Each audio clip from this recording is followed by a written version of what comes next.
Welcome to Podjunction, where business meets podcasting.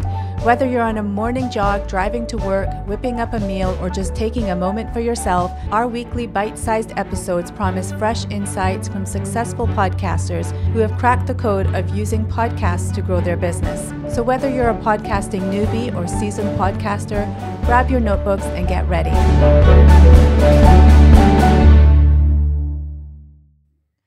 So, welcome to Podjunction. My name is Matt Edmondson. Beside me is the beautiful let's just say you're a podcast specialist, Sadaf Bainon. I do know how to use a microphone. Podcasting 101. We were just, before we hit the record button, we were doing this thing where we do the sound checks, right? So we do a simple sound check on the microphone. You can't see it on the screen, and if you're listening to the audio, you definitely can't see it. But next to me is a very nice sound desk. And so we were doing like the sound check, weren't we? And I'm thinking, this is not sounding right. And then I looked over at Sadaf, and her microphone was like, 6 foot away from where it should be? Yeah, pretty much. So I said to Sadaf, I was like, what's the first rule of podcasting? And you were like, I don't know. What is the first? Like it was a joke. It's like... I was waiting for the punchline. And then it was like, oh, yes, I've got to use I'm just hitting my chair here. I've got to use a microphone. So, yes, we are professionals, ladies and gentlemen. Warm welcome to you. Warm welcome to the show. It's great to be here. It is great to be here. It is, absolutely. For those of you who don't know, if you're new to us, because we're still quite a new podcast, but if you're new to us, warm welcome to you. We're a podcasting about podcasting. Yeah. It's full business, actually. It's probably should just clarify. So if you use podcasting to help grow your business, you're in the right place because we chat about that. And today we have Adam Pearce. We had him last week as well, so he's back again. And he is host of Shopify Across the Pond, and he's CEO of Blend Commerce. CEO. Yeah, the dude in charge of Blend Commerce. I've known Adam for a little while, actually. And so his podcast, Shopify Across the Pond, is all about Shopify, which is an e-commerce platform, which is, the other part of what we do. And Adam's business is all about attracting agency, isn't it? So that's right. Or attracting businesses to his agency. So yeah. E-commerce guys to his agency to come use his services. And so he uses podcasts for that. So yeah. Yeah. And he's talking about authentic stories. So how do we as podcast hosts extract real authentic stories from our guests to make a great podcast? Wow, that's going to be fun. Yeah. Well, I know it's fun because I did the interview. Yeah, you did. But before we do that, I have a question, Matt. I'm just going to... Is it still not working? No? Yeah, there we go. There you go. Talk into the microphone. I got stuck in it. All right. All right. So, Matt, I wondered if you had an all expenses paid trip to anywhere in the world that you would want to go to. Yeah. The only catch was you had to do a podcast recording while you were there. Where would that be? I don't think it would change it. I think the one place that there's a lot of places that I've been to that I've been super privileged to go to. I have flown around the world. I've been to many places, but there are definite places on my list that I have not been to. Okay. And one of the places I want to go to, it's a real tension for me because I want to go to the Maldives before they disappear. But they disappear because people keep going to the Maldives, right? It's a catch-22. So it just is what it is. But I'd love to go just hang out in the Maldives for 2 weeks just to see what it's like. Friends who have been say it's just the most amazing place. But to be fair, anywhere that's not England on a cold, dreary day would be good. And so, yeah, as long as I don't have to take the podcast recording equipment. If it's all there set up for me, that's fine. It's all good. Well, clock's ticking. Book it. Yeah. It's the Podjunction from the Maldives. Just while you're here and I'm there, that'll go down really well. I know. I am flying out to Dallas to do a live podcast event there. So there's an e-commerce event called Sub Summit. I was at there last year. And love Sub Summit. It's great if you're into the e-commerce business or subscription business. You should definitely go. Quick plug. Yeah. But what happens is I actually record a live e-commerce podcast whilst I'm there. And so they set all the podcast equipment up, which is a beautiful thing. Great. You just walk up. I just rock up and I just literally start talking to people about e-commerce, which is a beautiful thing. Yeah. It's one of my favorite topics, if you know me. And so, yeah, I am actually flying out somewhere to do some podcast recordings. Dallas at the moment for 2024 is the most exotic place. So if you would like me to do a live podcast recording somewhere more exotic than Dallas, which is not difficult, is it really? I mean, Dallas is okay. It's just not exotic. It'll be hot, though. You'll get that. It'll be hot. And I get to hang out with some friends, which is always nice. So, yeah. Yeah. Cool. Cool. All right. Does that answer your question? Where would you go? Thank you. Somewhere hot. Somewhere hot with lots and lots of space. Somewhere hot with lots and lots England's of space. a bit cold and, like, small. Need more space. Need more space. Okay. Somewhere hot with lots of space. Yes. So not Wales. No. India? No. Africa. My background is Pakistani. You know that, right? Yeah, that's what I'm saying. India, just to wind you up. It's a bit like asking me if I want to go to Manchester when I live in Liverpool. Yeah, no, I don't really, if I'm honest. Where? Africa? No. Asia? You know, I think I would go to Italy. I have not been to Italy, but it's not very big, is it? Okay. I think hang on. Anywhere as long as it's anywhere as long as it's hot and there's lots of space. Africa, no. India, no. Asia, no. Where? Italy. Okay, I have a if we're going somewhere, I want to go somewhere. Yeah, fair play. You understand what I have to work with, ladies and gentlemen. Yeah. He loves it. I did on a daily basis. It's awesome. Right, let's play this video. We've got Adam chatting away. We're going to play this clip. Listen to it, take your notes, then Sadaf and I will be back to chat about it and to go through our takeaways. So here is Adam. The episode itself was pretty conversational. And I think, what I've found is that's pretty much been, the general ebb and flow for all of the kind of guests that we've had on the show. It's interesting, obviously we live in a time where we all kind of have a very curated social media presence, I think. And, we talk about personal branding and all this kind of thing, and people pay consultants. But what I've always found, I don't know about you, Matt, is that when you get someone on a podcast, there's almost kind of this, if you can get it to a point where it is a conversation, I find you get a lot more out of them than you would do beyond what they give, from a LinkedIn post or, TikTok video, whatever it might be. Yeah, I agree. And they're always the memorable ones, aren't they? Both from their point of view and from your point of view. So as a podcast host, it's lovely to hear when people come on your show and they say to you, that was great. You did a great job. I felt really comfortable. Because I always say, you probably do the same, Adam, say to guests at the end, how was that for you? How did you find that? And I'm really intrigued to hear what they have to say. So, I mean, most of the people say it was great, it was fine. Not many people say you were rubbish, because that's not what they want to do. They want to still be on your podcast.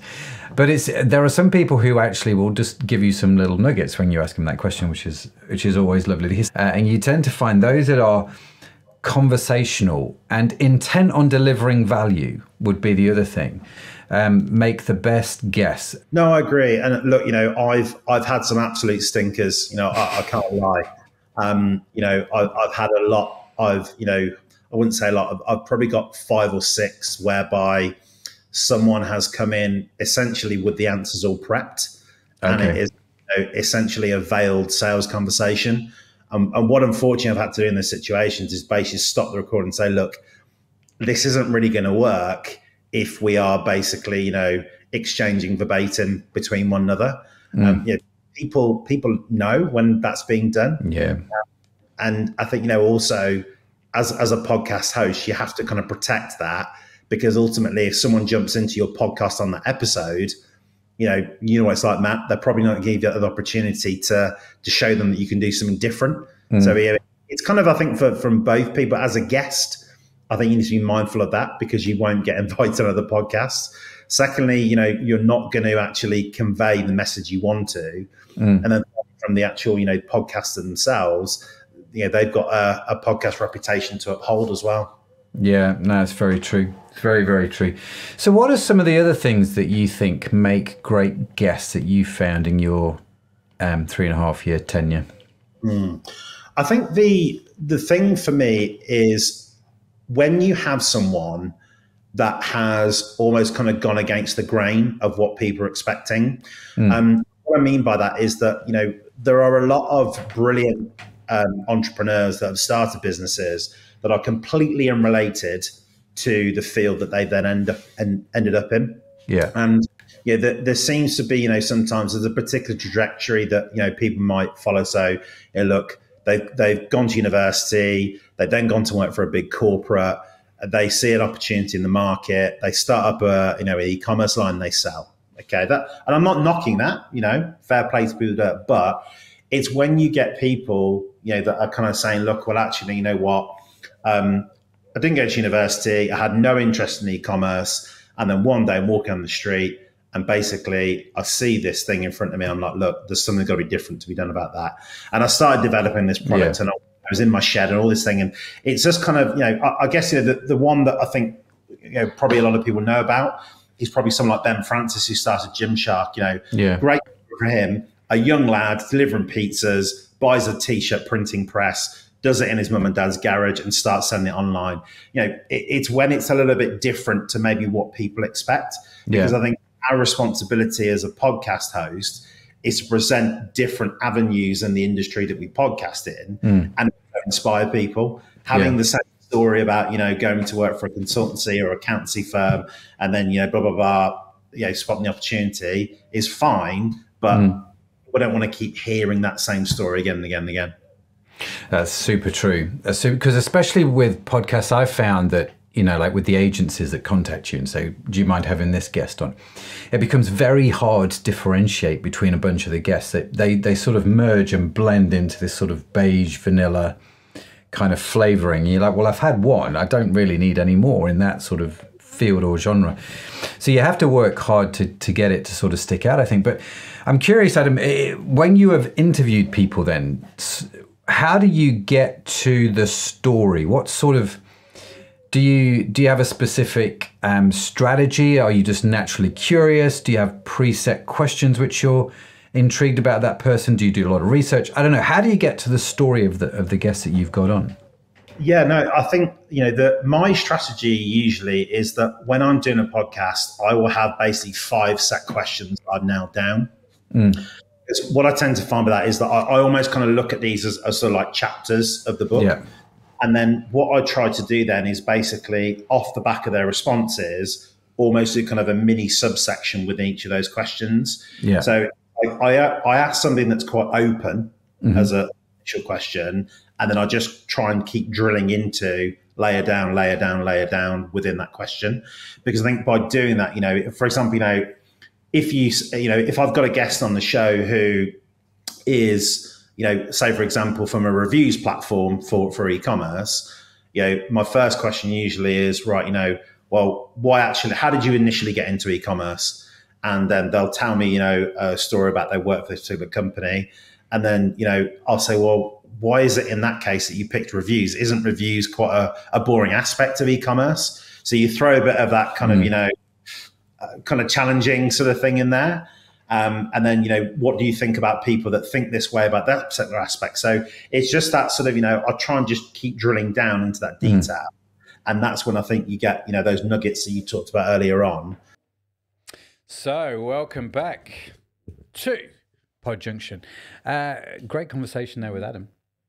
Yeah, gave me lots of food for thought, actually. I don't think I was quite finished processing that. It was quite an abrupt ending to that sort of little clip, wasn't it, from Adam there?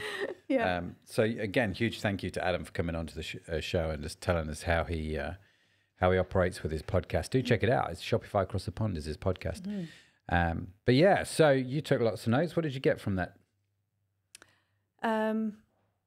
First thing he started off talking about was social media and how it's highly curated, and it you know, very polished. Yeah, and it does impact our understanding of what is authentic or not. Yeah, isn't it? It has so much to do with that, and yet we're all scrolling all the time. Doom scrolling, as they like to call it now, don't they? Yeah.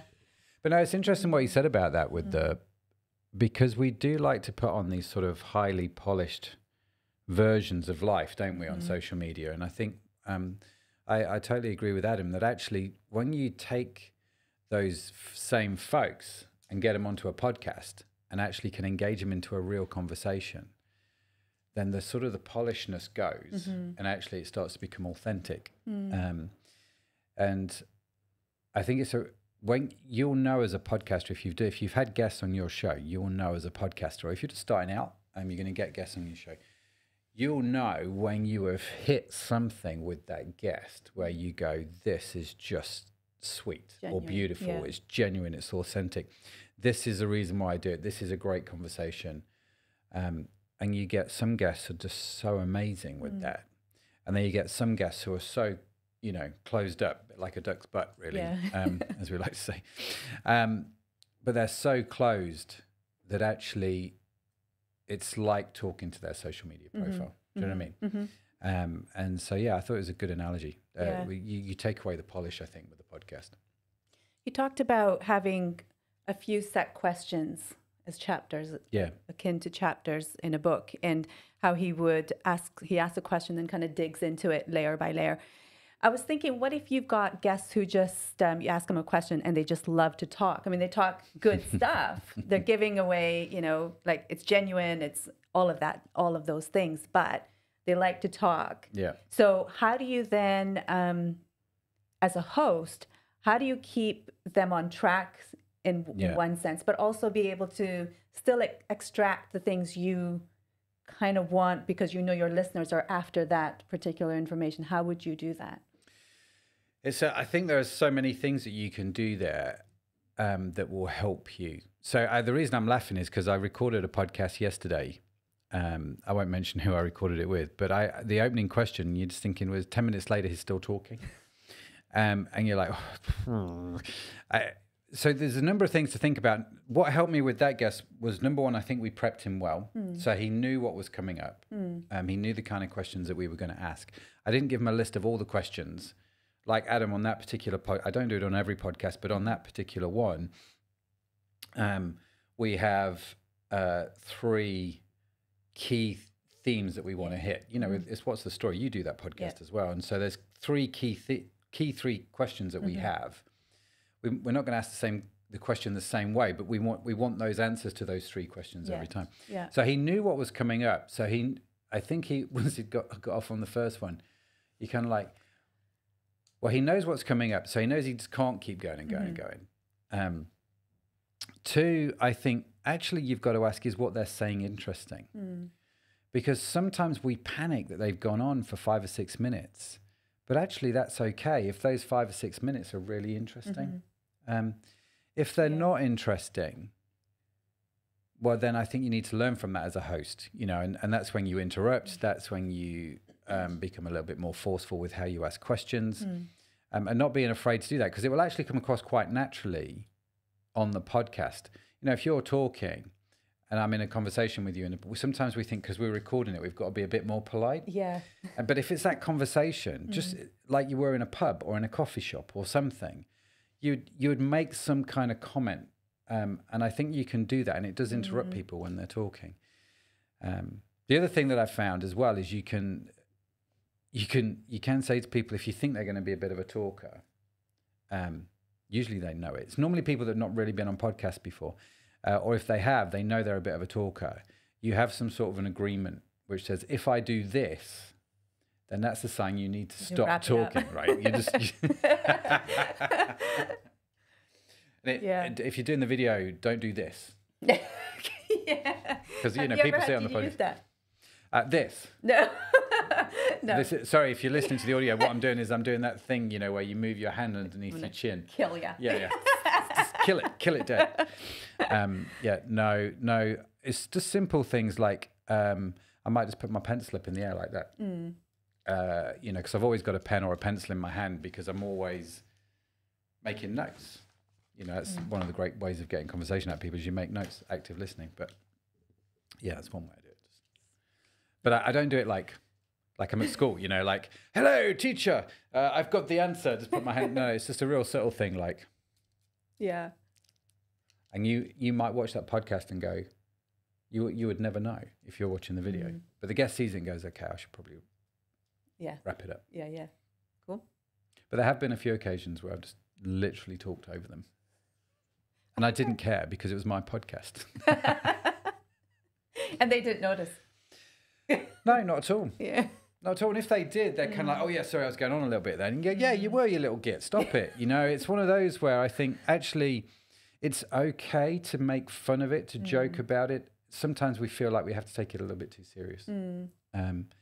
And so that would be how I would handle those situations. Just be rude. Yeah. I mean, I guess what you're saying is that even like as we're looking for authenticity in our guest stories, there's a level of authenticity for us as a host as well, right? That's a mic drop moment. It's very true. It's a good way of putting it. You've got to do it how you would do it. The way I think about it, some people have different names for it. I'm like, imagine if you were sat in a coffee shop talking to this person and someone just put microphones on the table and you forgot they were there and you were just having that conversation. Or if you're in the pub, if you're in the UK, Rob Brown calls it the fireside chat, you know, like you're sitting around a fireplace just chatting away. Whatever that scenario, whatever that setting is that works for you, however you do it, if you imagine that's the kind of conversation you want to have with the guest, where you want them to be authentic, you've got to be authentic and vulnerable and share what's going on. But also, I know full well if we're sat in a coffee shop and I'm talking too much, you're going to interrupt me. So why would you not do it on a podcast? Yeah. You know, don't be, stupid about it, but it's okay. All right, next. I was just going to interrupt you. I knew what I could see it, yeah. So that's good, mate. You're talking too much. How do I interrupt you? I was going to try and make some jokes. It didn't work, did it? No. Okay. Okay. See, banter's good. Yeah, banter's great. Very good, and that's a good way to interrupt people as well. So what's in your notes, Matt? One of the things that Adam mentioned was how he dealt with stinkers, which I thought was such a great phrase. We've had a few stinkers on our podcast, and that if you're outside of maybe the UK and that doesn't translate, it basically means he's had a few bad guests, some guests that really were not great and they were going bad. And actually what Adam did, I think, takes a lot of courage as a podcast host. So if I'm doing a podcast and I'm recording with somebody, I don't mind, if I'm getting on well with them, interrupting them. I don't mind that banter. That's authentic conversation. So that's the first hurdle you've got to overcome. But if you do get this person on the podcast and you just go, this is not going the way it needs to go there, and often it's because they're really salesy, or they do keep talking about utter nonsense in a monotone voice, right? But usually it's because they're salesy. Normally they come on, they've got an agenda. It's like, I've got to promote to your audience my product. And I've always said to guests in the past, actually, listen, if you come across as salesy, the guests are just going to turn off. The ones we know from the evidence that if you get a guest on the show, the guests that always do well are the ones that deliver the most value, right? So we say this to people that come onto our podcast. Just deliver. If you focus on delivering value, it's going to be great. And that's got rid of most of the stinkers. But what Adam did or does takes a lot of courage, I think, as a podcaster. And certainly in the early days is the ability to stop the recording or to stop the guest and to say to the guest, dude, listen, I'm really sorry. Maybe I've not prepped you well enough, but fundamentally, this is not going to work. And it's not going to work because of X, Y, and Z. So we can either redo what we've been doing and make it a bit more relevant, or we can just stop if you don't think that this is going to work. I think it's a really tricky thing to be able to do that. It takes a lot of bravery. It takes a lot of courage. Sure. And good on Adam for doing it, Yeah. I don't know if I'd be able to. I think I'd have to do quite a few podcasts to get to that point. To get the confidence. Yeah. I think it is a confidence thing. And it's the ability to sit there and think about your audience and go, actually, what does my audience want here? The way I know some people deal with this, because Adam is a bit like me. I don't mind actually stopping people mid-interview and just going, I'm really sorry. I'd maybe would be a bit more tactful if I was doing a live stream. That would be a bit more interesting, I suppose. But if I'm just doing a straightforward recording, I don't mind interrupting people and having that chat with them. But the other way I've seen people doing it is to say at the end of the just record the podcast as normal, but then not air the podcast. Yeah. And then just, write to the guest, say, thanks for coming on the show. We've decided not to air the podcast because of this, this, and this. The production team didn't think it was right. We don't. And as long as you put in your terms and conditions when people come on the show, we don't always air every podcast we record. I think. But I thought it was interesting. Like I say, the courage to stand up to interrupt somebody and go, "You stink. Stop stinking. This is how you stop stinking. Yeah. Do you want to stop stinking? Yes or no? If yes, we'll carry on. If no, thanks for coming on this far, man. Appreciate it. God bless you. Don't let the door hit you on the way out. That kind of thing. Yeah. Does that answer that question? It does, yeah. So yeah, that was what was in my notes. So what's your top tip then? Because you've obviously you're starting out with podcasting. You've done a fair few now. What, 20, 30 of your own podcast episodes maybe? I don't know. Not really counted. No, not that many. Not really counted. Not that really. We'll sit close to your microphone when you talk. Sorry. We're still learning. We're still learning. All of it. We're on a journey. We're all learning. We are. Very much. I think for me, and I know this, but I think just hearing it from someone, you hear other people saying the same type of thing, it just helps stick the point. But I think to be a good host, you kind of, and you said it too in the interview, that you have to have a curious mind. Yeah. And because I think, for me, it was always like, well, you have to have the experience to be able to understand the kind of questions you need to ask. And I think you do to some degree, but it's not everything. Yeah. And asking those questions that dig and go beneath the layers, layer after layer, I think that's where you get the authenticity and the stories. Yeah. Yeah, it's a very powerful point, because there have been occasions whereby I've had guests who I thought were maybe a little bit dull at the start or wasn't really going the right direction. And I've thought to myself, well, you think through several things. Do I need to stop this interview? Do I need to restart it, which we've talked about? Do I need to maybe do that? Or sometimes it's a bit of a challenge where I set myself where I go, no, for me as a host, the challenge here is to make this as interesting as possible, as quickly as possible, right? And so how skilled am I at asking a question that can bring this back on track straight away and actually be quite interesting? Yeah. That is a skill. And I think as long as you're doing active listening, it's a lot easier to do if you do the old active listening thing. Yeah. So I have used that skill, that tactic, and that comes from that always having that curious mind, just as people are saying stuff that's, we were joking around the office earlier on. We were in a meeting that was just a bit dull last week. One guy went on for about 45 minutes and we're just like, and actually whilst he was going on for those 45 minutes, some of the others zoned out. I didn't. I was doing other things, but I was listening, and my ear was listening, because I think sometimes people say, like this particular guy, I knew he was going to give him enough rope to hang himself if you just let him talk. Yeah. It's just one of those guys. And so just one or two key things came out of that, actually, which was really helpful for me. Really helpful. So it's that skill, that talent, I think, when things are boring, to either pick up on something that's interesting and ask great questions to make it interesting again. Or if there's no obvious route to do that, stop it, kill it, and start again or end it. Yeah. No, I like that. Top tips. Look at the time. We're coming up for the 30-minute mark. So I think we should probably end it there, should we? Yeah, we should. Anything else from you? No, we're good. We're good. So today, key takeaways. Number 1, use your microphone correctly. Yes. Number 2, if you have those guests on that are stinkers, questions to ask yourself: can I get this interesting straight away by asking a really good question here? Or do I need to stop it and kill it? What was your key takeaway? Mine was about the the stories, so have a curious mind. So active listening, as you said, we can distill it down into those two words. Have a curious mind. Yes. Sounds much better. Yes. Cool. Okay. We'll awesome. Well, thank you so much for joining us. If you'd like to know more information about Podjunction, what we do, you can sign up to the newsletter on the website. You can find out more information about us on the website, podjunction.com. It'd be great to see you in there. So yeah, thanks for joining us. We will see you next time. Bye for now. Bye.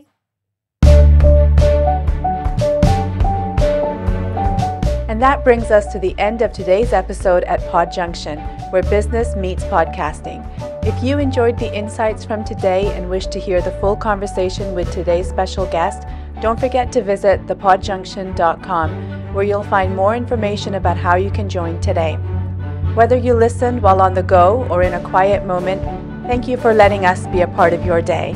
Remember, every episode is a chance to gain insights and to transform your business with podcasting. So keep tuning in, keep learning, and until next time, happy podcasting.